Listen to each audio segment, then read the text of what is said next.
很少有人在乎存折里的1分钱，可在这个小伙眼里却价值100万，因为他从中看到了发财的机会。如果一旦成功，那么一夜暴富根本不是梦。阿强是一家银行的出纳员，要知道他所在的银行拥有近1000万的客户，如果他给每个账户多扣除1分钱，并且将这1分钱占为己有，那么他很快就会成为100万富翁。不过阿强的职位太低，根本没有扣除账户资金的权限，但好在他很快就想到了办法。只见他快速编写了一款病毒文件，然后发给了银行行长，而行长收到后，果然毫无防备地打开了文件。这下阿强成功入侵了行长的电脑，甚至还意外发现了行长和女员工的秘密。接下来就是要通过行长的电脑，将病毒传播到整个银行的电脑上。这意味着所有电脑都已被阿强监视。现在只要找到那台管理员的电脑，那么他就能连接到银行的服务器，然后就可以神不知鬼不觉地扣除客户卡里的余额。然而没多久，管理员就发现电脑被病毒入侵，于是他立即输入密码重启。可他不知道，这正是阿强设下的陷阱。就在他输入密码的同时，另一边的阿强也监测到了密码。接下来就是见证奇迹的时刻，阿强通过管理员的电脑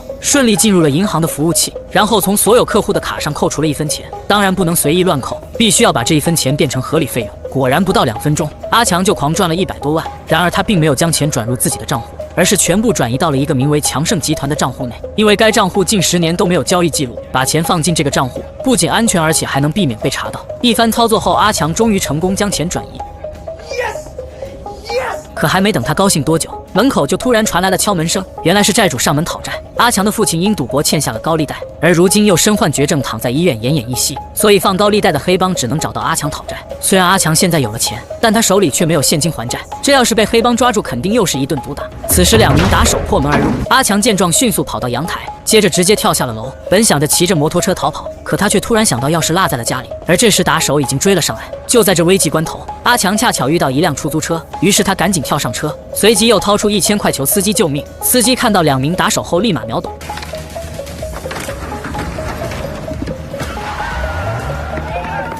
可没想到那2名打手非常难缠，没一会他们就骑着摩托追上了司机，甚至还直接掏出枪试图将车逼停。然而司机也不是吃素的，一脚油门就将车开进了反向车道。2名打手为了躲避其他车辆，只好强行减速。看来今天要是不还钱，肯定必死无疑。可网上转账很容易被发现，去自助取款机更是有额度限制，所以只能去银行取款。于是阿强立即联系了附近的一家银行，他谎称是强盛集团的员工，并表示现在有紧急业务要办理，让银行提前准备好大额现金。可柜员却表示需要一些时间，而此时打手已经追了上来。司机见状猛踩油门，最后成功将打手暂时甩掉。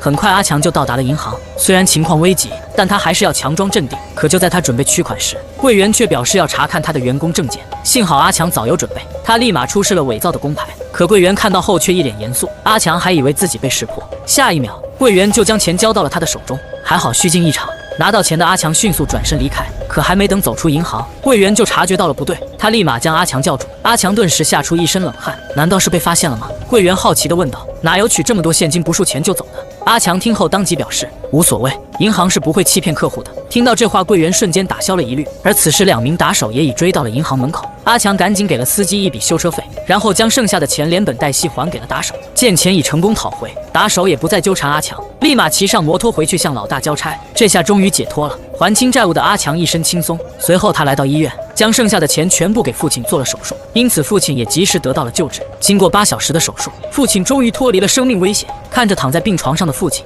阿强暗自发誓，从今往后再也不做违法的事。可没想到第2天，他所在的银行就发生了大事。新闻上突然爆出行长死亡的消息，而案发地点就在银行周围的河边，显然这是一场谋杀。很快银行的安保人员就将整栋大楼封锁，并表示在警察还没查出凶手前，任何人都不准离开银行。阿强知道，虽然行长的死和他无关，但只要警察介入调查，那一定会查到行长的电脑，而电脑内的病毒文件很有可能会被发现。那样的话，警察很快就会查到自己，到时他的1分钱秘密不仅会暴露，而且还会成为杀害行长的嫌疑人。现在要赶紧想个办法将文件删除才行。可倒霉的是，笔记本偏偏落在了家里。就在这危急时刻，阿强突然想到4楼的机房也能删除文件，可由于自己的职位太低，根本没有进入4楼的权限，况且进入机房还需要管理员的指纹。看来这个方法行不通。在强大的心理压力下，阿强的身体竟然出现了生理反应，他抱着马桶狂吐不止。如果再想不到办法，恐怕就来不及了。就在阿强束手无策时，突然一位管理员冲进了厕所，然后顺手就将皮包放在了一边。看着台子上的皮包，阿强瞬间想到了办法，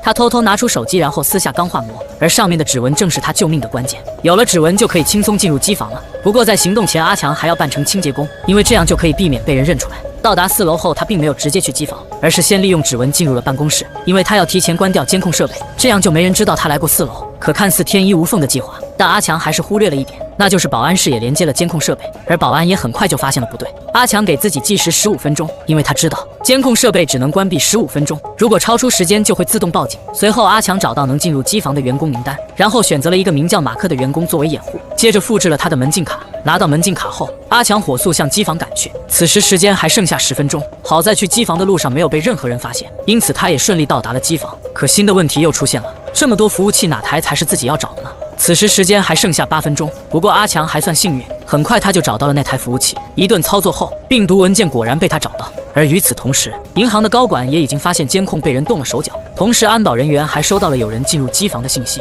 而那人正是他们身边的马克。这下证据确凿。就在安保准备逮捕马克时，一旁的阿珍立马上前阻止并为马克作证。马克一直都和我在一起，怎么可能会有时间去机房？难道有人盗用了马克的信息？安保立刻来到机房查看，而此时阿强也察觉到有人闯入，可删除文件还需要一些时间，阿强彻底慌了。然而安保正在向他一步步逼近，好在阿强趁安保即将发现他时，成功将文件删除，然后火速逃出了机房。安保见状立马追了出来，但还是晚了一步。此时阿强已经逃到了1楼，随后他来到杂物间，迅速换上工作服。安保知道能入侵机房的肯定是内部人员，于是他们立即在银行内展开了排查。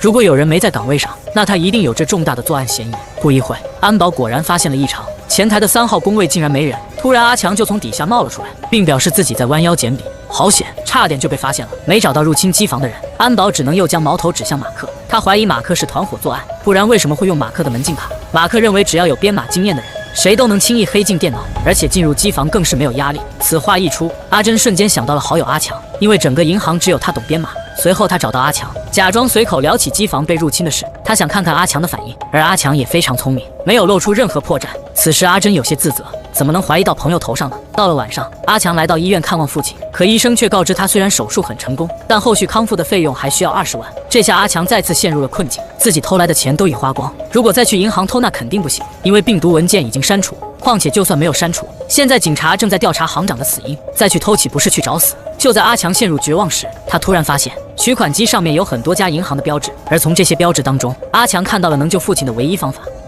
其实方法很简单，他先是编写了一款病毒文件，接着再同时发给了8家银行的行长，等行长收到后必定会打开文件，然后他就会利用病毒文件入侵银行的服务器。这样一来，阿强就拥有了操作服务器的权限。要知道，这8家银行共有8000多万名客户，如果每个账户扣除1分钱，那就是800多万。当然，这钱不能随意乱扣，一定要标记为手续费、管理费等其他合理费用，不然很容易就会被查到。一番简单的操作后，不到2分钟，阿强就狂赚了800多万。他在心里暗自发誓，干完这一票以后绝不会再做违法的事。可他不知道，这一次将会给他带来灭顶之灾。有了钱的阿强不仅治好了父亲的绝症，而且还买了一辆跑车送给父亲。父子俩也从原来的出租屋搬进了大别墅，这下真正过上了有钱人的生活。但只可惜好景不长，就在父子俩享受晚餐时，突然一阵急促的敲门声响起。阿强走到门口开门查看，结果下一秒他就被踹倒在地。原来是黑老大找上门来，可父子俩明明已经还清了欠款，为什么黑老大又来找事？其实他们这次并不是来要债的，而只是好奇，原本穷的连饭都吃不起的父子俩，为什么一夜间变得这么有钱？见阿强不肯说，黑老大直接用父亲威胁。看着父亲痛苦的样子，阿强只好将自己发财的秘密说了出来。可黑老大听后却认为阿强是在胡扯，怎么可能会从银行偷到钱？不过他还是给了阿强一次证明的机会，他让阿强现场演示从银行偷钱的过程，如果不成功，他就会一枪崩了阿强。阿强不慌不忙，一顿操作后成功入侵了一家银行，紧接着他向黑老大索要了银行卡号。不到2分钟，黑老大果然收到了一笔巨款。真没想到阿强还有这种本事。不过黑老大并不打算放过他，因为他要让阿强帮他偷更多的钱。于是3人霸占了阿强的别墅，甚至还把阿强当作佣人。可就在几人畅享有钱人的生活时，阿强却无意间看到黑老大丢在沙发上的枪，顿时他冒出一个大胆的想法。随后他找到父亲，直接亮出怀里的枪。没错，他想带着父亲逃出去。可就在这时，却被黑老大的小弟发现。阿强见状立马举起枪，但倒霉的是他并不会使用。下一秒，阿强就和男人扭打在一起，显然他不是男人的对手。眼看自己就要被男人乱拳打死，突然父亲举起枪对准了男人的头。男人嘲笑老头不会用枪，可下一秒，一声子弹上膛的声音让男人脸上的笑容瞬间消失。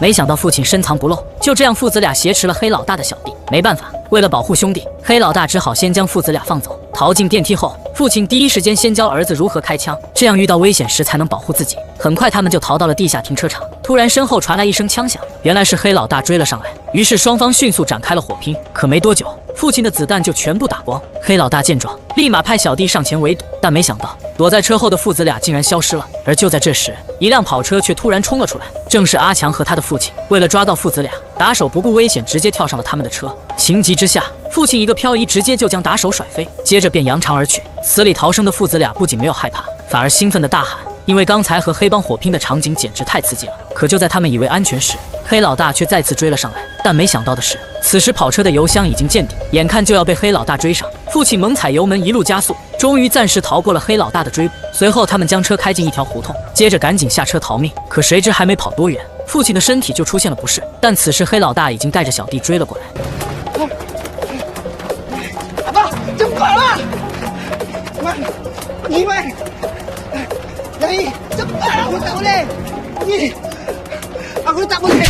父亲被打手打晕在地，阿强想回去救父亲，可奈何对方手里有枪，没办法，他只好先行逃走。黑老大下令无论如何都要抓到阿强，幸好阿强及时躲进巷子里，侥幸逃过了一劫。可现在父亲落在了黑老大手里，得赶紧想办法把父亲救出来才行，不然父亲会被折磨死的。硬碰硬肯定不行。很快阿强就想到了办法，他找到黑老大的死对头金姐。要知道金姐可是个狠人，他有钱有势，杀人从不眨眼。阿强表示只要金姐肯帮他救出父亲，他愿意利用在银行偷钱的本领，帮金姐赚到源源不断的钱。可金姐听后不仅不要阿强一分钱，而且还会帮他救出父亲。可阿强不知道，一场巨大的阴谋正在等着他，而金姐的出现也将会彻底改变阿强的命运。是金姐立即派小弟潜入黑老大的地盘，去帮助阿强营救父亲。很快阿强就找了囚禁父亲的牢房，而此时的父亲已经被折磨得神志不清。就在阿强想要带着父亲离开时，结果却被黑老大的小弟发现。跟着，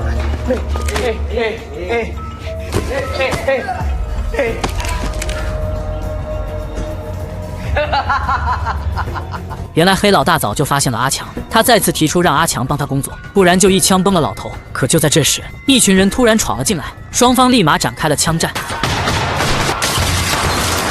见此情景，阿强立马带着父亲逃跑，可最后他还是被黑老大抓住。黑老大表示，既然不肯合作，那么就去死吧。眼看阿强就要被干掉，突然一发子弹爆了黑老大的头，原来是金姐。阿强顿时被吓傻，没想到竟然闹出了人命。阿强知道自己已经在犯罪的道路上越走越远，想要回头是不可能了。于是他恳求金姐收他做小弟，并且还保证要为金姐赚更多的钱。然而这么好的一个赚钱工具，金姐却直接拒绝了。可谁知金姐刚离开，警察就找到了阿强，还没等阿强反应过来，警察就将他带上了车。原来警察是想知道到底是谁杀了黑老大，见阿强死活都不肯说，警察只好用刑具逼供。他们用毛巾死死捂住阿强的脸，接着再朝脸上疯狂灌水。尽管阿强被折磨得生不如死，但他还是没有供出金姐。可就在这时，金姐却突然出现。原来刚才的一切全是金姐故意安排的，目的就是为了测试阿强的忠诚度。显然阿强通过了测验，而接下来的日子，阿强利用黑客技术帮金姐赚到了上千万。可没想到的是，金姐的胃口越来越大，她要求阿强1个星期内赚到10个亿。这下可让阿强犯了难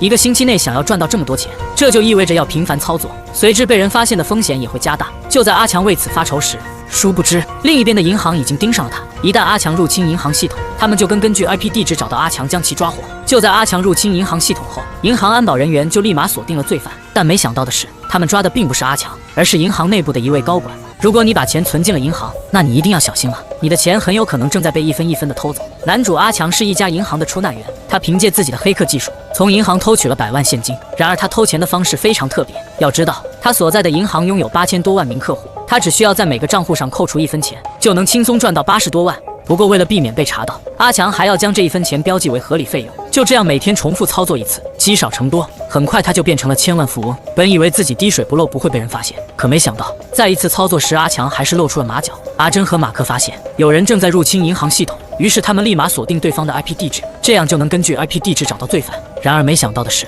银行的安保人员抓的并不是阿强，而是银行内部的另一位高管马德。原来阿强早就料到会被发现，所以提前修改了 IP 地址，马德就这样成了阿强的替罪羊。紧接着，阿强就以照顾父亲为由辞掉了银行的工作，他要一心一意为金姐偷钱，而偷来的钱他会和金姐平分。有了钱的阿强犹如脱胎换骨，他带着父亲和兄弟黄毛，开豪车戴名表，简直潇洒的不得了。虽然阿强现在有了钱，不过他还是有一样东西买不到，那就是爱情。他鼓足勇气向暗恋多年的阿珍告白，可阿珍听后却直接发给了他一张好人卡。阿强备受打击，他怎么也想不明白自己到底差在哪，难道有钱人就不该配有爱情吗？可谁知阿珍拒绝阿强后，当晚他就找到了马克。原来阿珍喜欢的人是马克，他向马克表白，可马克却对阿珍说，其实你并不了解真正的我，虽然我也很喜欢你，但有些事情我没办法告诉你，所以我们俩暂时还不能在一起。阿珍听不懂马克到底在说什么，但他知道马克是在委婉地拒绝他。伤心的阿珍夺门而出，马克本想上前安慰，可突然一名杀手骑着摩托冲出，对准马克就是一顿乱射。不过好在杀手没有伤害阿珍，紧接着他就逃离了现场。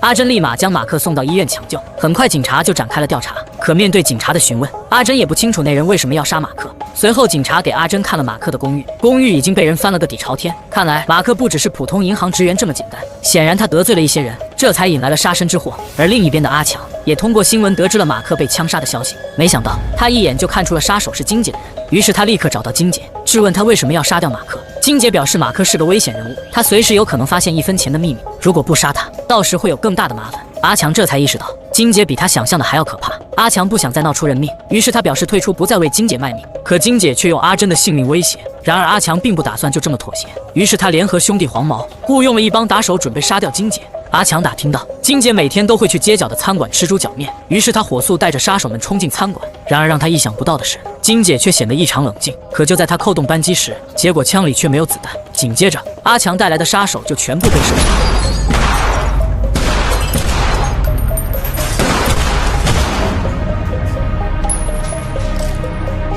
阿强这才意识到，原来是黄毛出卖了他，看来今天是难逃一死了。而另一边，一名护士偷偷潜入了马克的病房，他还活着，带他走。拿出10只8斤重的大老鼠，然后将老鼠装进麻袋，接着再套到小伙头上。要知道，这可不是普通的老鼠，而是专门喜欢吃人的老鼠。就在阿强快要被咬死时，金姐却突然叫停，因为阿强身上还有利用的价值。为了保密，阿强只好将自己从银行偷钱的技术全部告诉金姐，而金姐也拿出摄像机记录了他全部的操作过程。可谁知金姐不讲信用，见阿强失去了利用价值，他直接派黄毛把阿强带到野外将他杀掉。可就在黄毛准备动手时，阿强却突然看见了一枚硬币，而硬币下面赫然是一块砖头。阿强迅速拿起砖头砸向黄毛，阿强拼命逃跑，黄毛在后面紧追不舍。可万万没想到，就在黄毛过马路时，突然被一辆汽车撞飞。没多久，黄毛便没了呼吸。这一刻，阿强突然意识到，这一切的起因全都是因为他。要不是自己贪心，也不会闹出这么多人命。突然，他冒出一个大胆的想法。他知道金姐正在参选总统，如果要让这种人掌权，那么百姓肯定不会有好日子过。所以，为了弥补自己的过错，阿强发誓必须要除掉金姐。不过在这之前，他要去银行的机房删掉病毒文件，以免金姐再次偷钱。于是他手持 M4冲进银行，随后劫持了一名人质。安保人员见状只好乖乖配合。阿强抓住机会一脚将人质踹下楼，然后转身就向机房跑去。安保人员立马追上，他们一边跑一边向阿强开枪。阿强不幸中枪，他迅速躲到办公桌下。可就在安保人员上前查看时，阿强竟然消失了。而与此同时，阿珍也得知了一个秘密，原来自己的领导是金姐的人，他专门利用银行帮金姐洗黑钱，甚至就连死去的行长也是金姐的手下。因分赃不均，行长要告发金姐，所以才被金姐干掉。阿珍想要报警，却被领导一把抓住，随即两人就扭打了起来。此时大批警察也已经赶到，他们迅速将银行包围，立马制定逮捕方案。然而正在参选的金姐也得知了此事，她赶紧下令让安保无论如何都要杀掉阿强。而此时的阿强已经成功进入机房，可就在他准备删除文件时，阿珍却突然闯了进来。他用枪对准阿强，阿强解释道自己已经知道犯下的罪，不过他要在自首前除掉金姐，否则还会有更多的人死掉。可阿珍显然不信他的话。这时机房突然传来阿强父亲的声音，原来父亲也赶了过来。他知道阿强是为了给他治病，所以才做了这么多傻事。身为父亲，他希望阿强能堂堂正正的做人，不管发生什么事，他都会陪在阿强身边。阿珍听后终于理解了阿强，他表示会帮助阿强告发金姐。阿强迅速操作电脑，可就在他即将删掉文件时，安保却突然闯进了机房，随后3人立马扭打了起来。但阿强和阿珍明显不是安保的对手，2、3下就被打倒在地。就在安保举起枪想要杀掉阿珍时，阿强迅速起身为阿珍挡下了子弹。